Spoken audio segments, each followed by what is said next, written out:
So that should have been their last down and back, but we missed the cue to our lead official. So we're going to give them another opportunity after to they do go it. back down, they'll come their final down and back, and they get started. And if you're watching along streaming at watchstadium.com, make sure that you pay close attention. I think the information was put up on the screen for the Go to the Distance Festival. We mentioned that $25,000 purse. August 26th, 27th, and 28th, the Field of Dreams movie site in Dyersville, Iowa. And if you plan to be there, you might want to go ahead and sign your team up ASAP, because guess how many hotels there are very close to Dyersville, Iowa? Probably not many. No, there are not. And there is a baseball event going there that weekend. Ooh. That's going to be a lot of fun. There's going to be a lot going on that weekend. Frank here's about ready to give these ladies their final down and back before we ask them to bring it and let them sling it. There we go. Frank's getting good at this. Do you think so? Yeah, I think he's getting better. I don't know if I'm going to go with good just yet, but yeah, he's getting better. And this, I noticed when I was talking to her, she says she's originally from the Philippines. So right, that might be the farthest player we've ever had. I know she didn't come from there, but right. Well, she calls Tampa home now, so she may be one of the closest. Ironically, there originally one of the farthest, but now ultimately one of the closest. But spent some high time in Michigan as well, so we're always thrilled to see, like I said, new players, new faces, new names, bringing new games to center court. And she has a very deliberate stride. She seems to have confidence in her game and in her pitch. And, you know, I don't know even if she knows the history of the person she is standing shoulder to shoulder with. Yeah, and that purple jersey typically will tell the story. So they're going to wrap up their down and back, and we'll get this bad boy started. Sometimes that's best not to know. You can get a little intimidated. You think you're playing a former queen of cornhole. What you don't know can't hurt you, as they say. Last year's winner, Teresa Forsey. Well, long-time ACO player. I'll tell you something, she has got a purpose on that bag. She's got that nose down when it comes in hot. But I love that Paula says, oh, yeah? All right. Let's go ahead and practice one more time, and I'll show you what you've got awaiting you. So congratulations again to both of these ladies for getting to center court tonight, and ultimately one of them will take on Shelly Gutowski.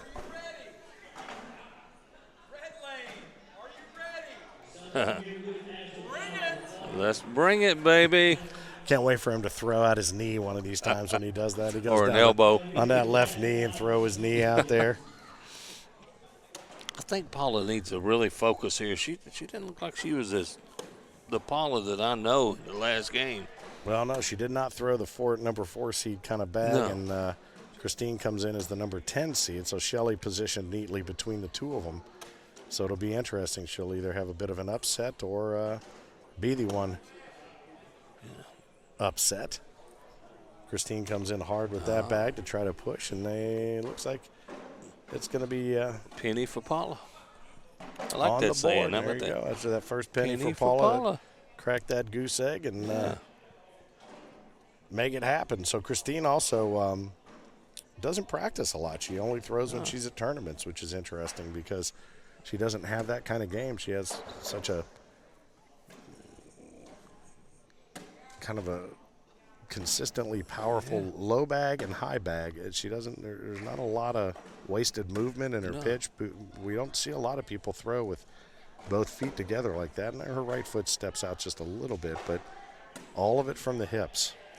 I could see a big four-bagger out of Paula right here, maybe get her going. And as I say that, I jinxed the heck out of her. That'll teach you. I'm sure she wants to say thank you for that, and that's going to be a wash right there. They exchange taters on their way back down, but, you know, Paula takes that big step, and then you see Khristine just kind of stand and throw from a fixed position straight from the hips, and you wonder which of those has the most long-term. I mean, Paula's been playing for a long time, but you got to wonder from a flexibility standpoint if you can keep playing like that straight from the hips like that. But again, who's to say? Everybody's body's different, as you were just fixing to say, weren't you? Look at that bag. Nicely done there by Paula. Chance to pick up some big points. I know she wants a rematch with our queen seat, Miss Shelly Gutowski. Oh, I thought she was shooting for the airmail, and she was, and she just missed a little bit off to the right. Paula's going to make it tough for her to go in there and tickle any of those bags at all. She's going to go up high again. Oh, and she gets it. Nicely done. How about that? What a shot. She likes kayaking and camping and all that sort of thing. Does Khristine. And this is an opportunity for those who've seen Center Court before. You've certainly seen quite a bit of Paula Stevens. Yeah. Her hobbies include quilting, which I think is fascinating because she would say she calls herself older than dirt, likes quilting, but then she runs the Jersey program, one of the hippest divisions in the whole company. Absolutely.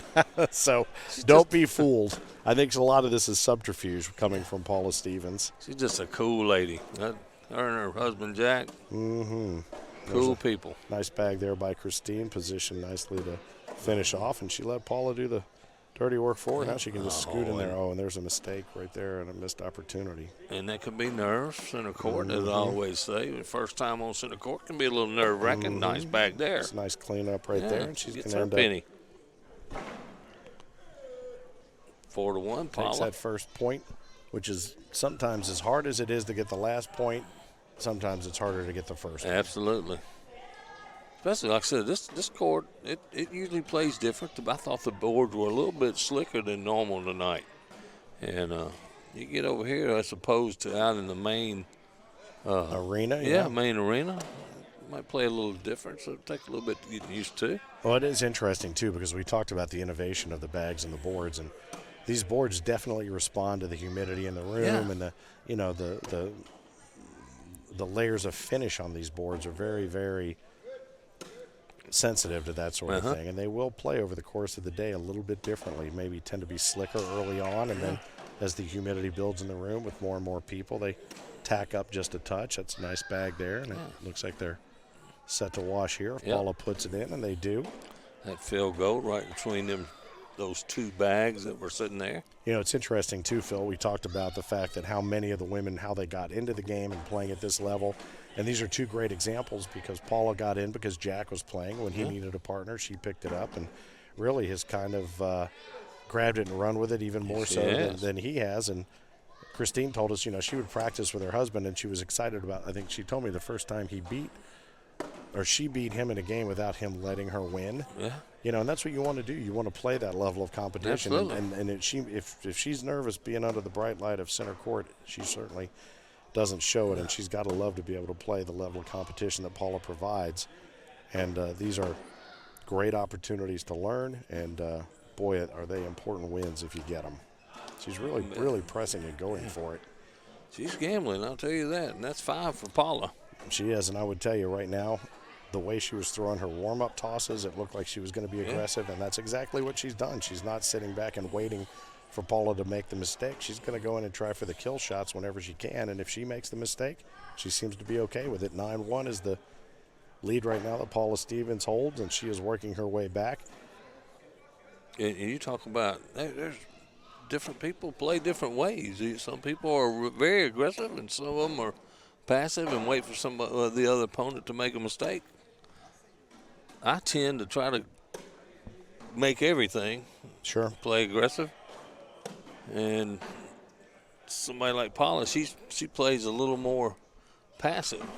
Well, I think unfortunately right now for Khristine, what you see there on the board, she has shown too many frames of that exact configuration. One off to the left, overcompensate one off to the right, or vice versa. But then she does seem to be able to dial it into the middle and minimize the damage. But, boy, if she can ever get those first few locked in, she is going to surprise quite a few players. I think if she's able to really, really dial those in early on in the first 2-3 rounds, she will find herself out with substantial leads that people were not expecting to have yielded at this point. She says she's just taking it serious for the last few months, and so far so good what I've seen of her. I said we played her in the blind draw, and she hit some awesome airmails in that match. Well, and interesting, we have not seen an airmail from her in competition so far here on center court. We saw in the warm-up tosses in the down and back, but we have not seen her have to turn to that airmail. Good finish by Paula. Chance for her to grab two, and it is right down Main Street. All right, so she posts a couple there, 11-3. The winner of this comes back to take on our queen's seat Shelly Gutowski. Is she warming up anywhere? I know that's something we always try to keep an eye on to see if she's warming up. And you can hear thumping going on in the background because there is still a lot of cornhole being played around the arena here at the Bradenton Area Convention Center. We like to bring you all of the ambiance, not just the center court, but keep you posted on what's going on all around us. And tomorrow night at 6 o'clock, we'll be back here on Stadium. Invite you to join us again. We'll have singles and doubles action, time permitting, as much as we possibly can from all of it. And tonight, time permitting, we may even get into a little co-ed doubles. My favorite. That's one of my favorites, along with the juniors. Nice bag right there. Yeah, that was nice. Kristen actually able to sneak one between her bag and Paula's bag. And now we might see the airmail for the first time. Is she going to try to go up and get it? No, she's going to lay low and play a little conservatively and see if Paula's able to push through and try to take a couple. Going for the airmail. Oh, she is, and she pulls a couple of them in. Nicely done. Yeah. Nicely done to get the wash. She comes up and over and drags a bag in with her. And that was nicely played right there by Paula because those bags were sitting on the sticky side. They looked like they were jammed up pretty well. And that was a very hard shot. She made it look very easy. You know, I got to talking to Jack earlier, Paula's husband, about I was telling him how thrilled I was that me and her drew for blind draw partners in Owensboro. And he was telling me this is the first year they played together, and he is having a blast. He is having a blast. So that's great. Yeah, good story there. And there's a couple of just left out of play again by Khristine that she wishes she could have back, to be sure. But I will tell you this, if it ultimately works out that she takes third place, there is absolutely nothing to be ashamed of. Nothing to be ashamed of there. Third place. She almost foot faulted. She was tiptoeing that line. Paula finishes up for a nice four. That's nicely done there. All 4 bags in, so she's going to pick up the 4th spot there. And again, the scoring is simple. 3 in the hole, 1 on the board, nothing anywhere else. That's it. Cancellation scoring. And you just got to be able to do some pretty quick math in your head. Or as you're walking down to the other end to tally them up, and it's really just that simple. The first one, 221. You don't have to land on 21. Or go back to 15. None of that. I've seen that. Oh, yeah, there's some people that play that way. If you get over 21, you have to go back to 15 and work it from there. This would be a reblock, I thought, by Paula right there. She missed it. Pulled it just a little bit left. There's a bag that was a little bit more aggressive out of Christine's hand, but it ended up banking off left as well. Now Paula's Paula's got them set up. Let's see if she'll shoot it.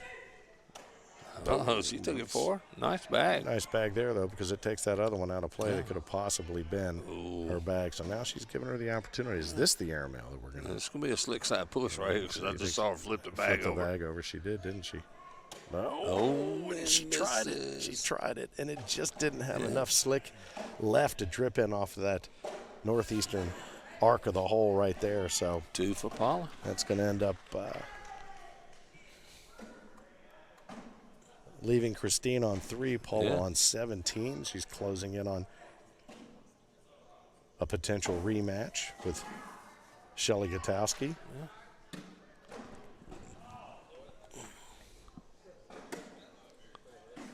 I was trying to see if I saw Shelly out there anywhere warming up. I don't know. She might be out there with her fan club riding around on their shoulders having a cold Might be. She was having a good time. Beer. Who knows? She was having her family were having a good time now. The adult beverages were flowing heavy over there, too. They were. They were not lacking any opportunities to give her advice and calm her down as well. There was an opportunity missed there by Khristine. Khristine, just a couple years shy of being able to join our seniors division. She said, and it's funny because I think you mentioned this early on. She said she's been playing for 11 years, but only 4 months seriously. And that's what we talked about, those players that play in the yard or out in a tailgate, just the way you grip the bag and let it fly. And once you realize you can control it and you've got that distance dialed in, boy, I'll tell you what, it's you can watch your game go from 0 to hero Turns pretty into quickly. Fun. Hey, I love who she says her favorite player is, Khristine. Oh, let me guess. She didn't, did she? No. Brian Jones. Oh, okay. Brian Jones is one of my favorite players, too. I didn't put him on my sheet. But let me tell you something. When you open the dictionary to nice guy, you're going to run across Brian Jones, man. All right. Well, she missed the opportunity there to do some damage. I thought for sure you were going to say she was playing a little smoochy smooch and put Frank Gears as her favorite player. Has anybody ever put Frank as their favorite player? I don't even think Frank puts Frank as his favorite player in the ACO. But Brian Jones, he's a ambassador for this game too. Oh, no question. Yeah, and so I like to see that. Brian brought Jones. So many people to the sport. Absolutely. I think he's responsible, even though he's not here this weekend, for a handful of players that are here. Yeah. Good dude. You know, I had to laugh because I mentioned Frank. She did tell me, because we always ask, who would you like to play, living or dead, that some celebrity you'd like to play a game against, and Frank is who she told me. So I thought you were going to say that she said that was her favorite player. Oh, there's a problem right there. 6-on-3. Yep, this could looks like 7-on-3. Be the game right here. Well, if she can get them in, and she saved. All she got to do is get on the board. She's Paula's good. got one left. Yep. And that's going to do There it. it is. That's going to wrap things up. All right, Paula Stevens has earned her way back in against Shelly Gutowski, who is sitting in the queen seat now. Khristine Swartzkopf nicely played the final there, 21-7. And, boy, I'll tell you something. As they continue to gather their bags and we get ready to watch Shelly, she is standing ready. She just took a deep breath, just let it go. ACO, we are Cornhole.